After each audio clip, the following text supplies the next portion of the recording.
सुप्रभात। मैं हूं जगेंद्र राणा। आज की हमारी आध्यात्मिक चर्चा का विषय है शरीर की शक्तियां। शरीर की शक्तियां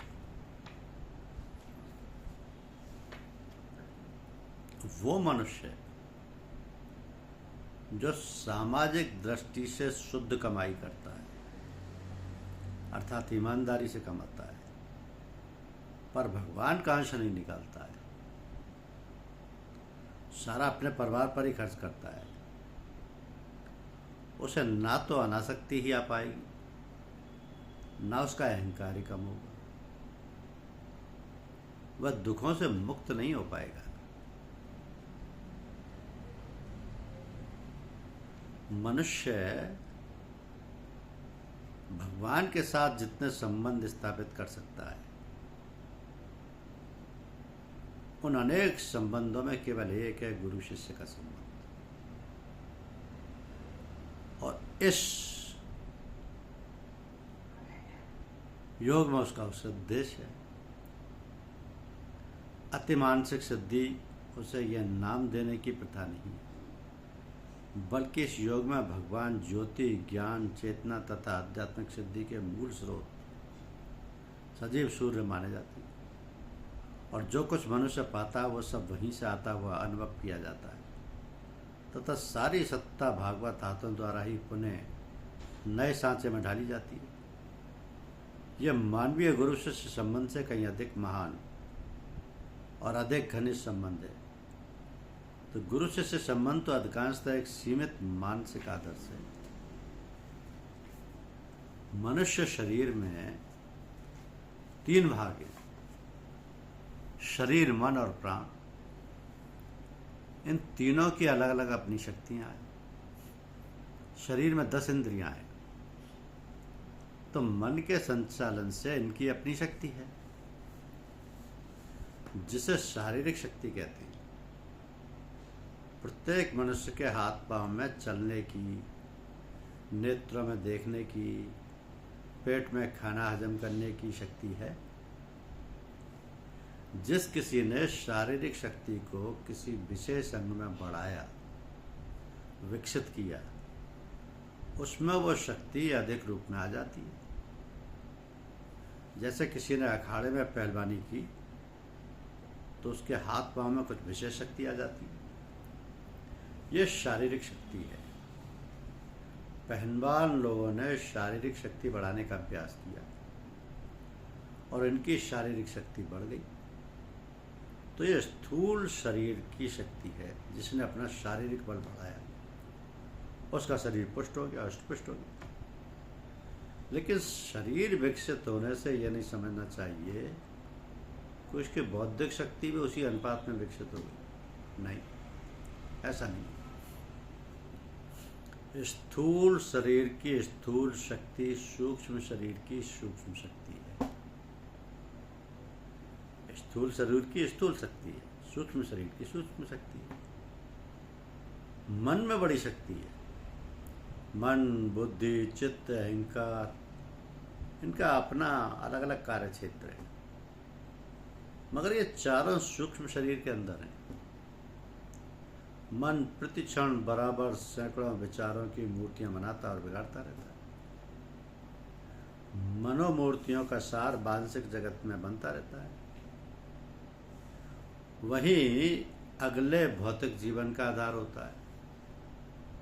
तो हम अपनी इस मानसिक शक्ति के द्वारा ही प्रारब्ध का सूत काटते हैं और उसी के अनुरूप ही बौद्धिक शक्ति विकसित होती है। तो ऋषियों, महर्षियों, वैज्ञानिकों, इंजीनियरों, डॉक्टरों आदि ने अपनी बौद्धिक शक्ति का विकास किया। यह बौद्धिक विकास है। विभिन्न विषयों का ज्ञान है। एक से एक विद्वान है, मगर क्या वे आत्मा में आए? सब नहीं आए, केवल कुछ ही ने आत्मा में प्रवेश किया। बच्चा माँ के गर्भ से जब पैदा होता है तो उसका विकास तेजी से होता है। बालक का शारीरिक और बौद्धिक विकास बड़ी तेजी से होता है, जो लगभग 30 वर्षों तक चलता है। उसके बाद साधारणतया मनुष्य का शारीरिक और बौद्धिक विकास कम होता जाता है। उसके ऊपर प्राणविक शक्ति आत्मिक शक्ति है, जो अनंत और अपार शक्ति का स्रोत है। तो यदि हम आप आत्मा का साक्षात्कार कर लें तो आध्यात्मिक शक्ति प्रकट हो जाती है। आत्मा विकसित नहीं है, आत्मा अविकसित नहीं है। हमारा मन, बुद्धि, चित्त, अहंकार आत्मा की ओर मुड़ता नहीं है। जिस आत्मा के प्रकाश से मन, बुद्धि हरकत में आती है, काम करती है, उस आत्मा के पास हम नहीं जाते। मन चातुष्टय आत्मा के पास नहीं जा सकते, क्योंकि मन चातुष्टय जो हमारे सूक्ष्म शरीर में है वो माया जनित है, ईश्वरीय अंश नहीं है। आत्मा ईश्वर से प्रावृत है, आत्मा परमात्मा में लीन होती है, मगर उसके लिए साधन करना पड़ता है। आत्मिक शक्ति की ओर बढ़ेंगे तो आपको अपनी आत्मा की पहचान होगी। आत्मा में वो शक्ति है जो अपनी विचारधारा को पूरे विश्व में भेजता है। जितने जीव हैं उन सबकी आत्मा एक ही है, एक ही ईश्वर के अंश है। उसमें जो प्रवेश करता है उसमें वो शक्ति आती है। जिसमें महात्मा गांधी थे, सारी दुनिया को हिलाया। अन्य ऋषि मुनि हैं जिन्होंने भूमंडल में ईश्वरीय अंश, सत्य, अहिंसा, प्रेम, शक्ति, ज्ञान का प्रसार किया। आत्मा में ईश्वरीय शक्ति है। ईश्वरीय आपकी आत्मा है। आत्मा प्रत्येक व्यक्ति के अंदर कारण रूप में विद्यमान है। इस आत्मा को जो पहचान लेता, जान लेता, इस सत्य में जिसका प्रवेश हो जाता, जो संसार के प्रत्येक व्यक्ति के अंदर प्रवेश पा जाता है, जो सत्वाला है, वो सबको प्रभावित करता है। तो 3 शक्तियां मनुष्य के अंदर है, शारीरिक, मानसिक और आत्मिक। अपने स्थूल शरीर को पुष्ट रखिए, इसकी शक्ति को बढ़ाइए, ज्ञानार्जन करके बौद्धिक शक्ति बढ़ाइए, और आप जो हैं ईश्वरीय अंश उसे पहचानें, अपने भीतर आएँ और सत्य को जानें। यदि आप इस सत्य में आकर ठहर गए तो आप परमात्मा के आप प्रिय हैं।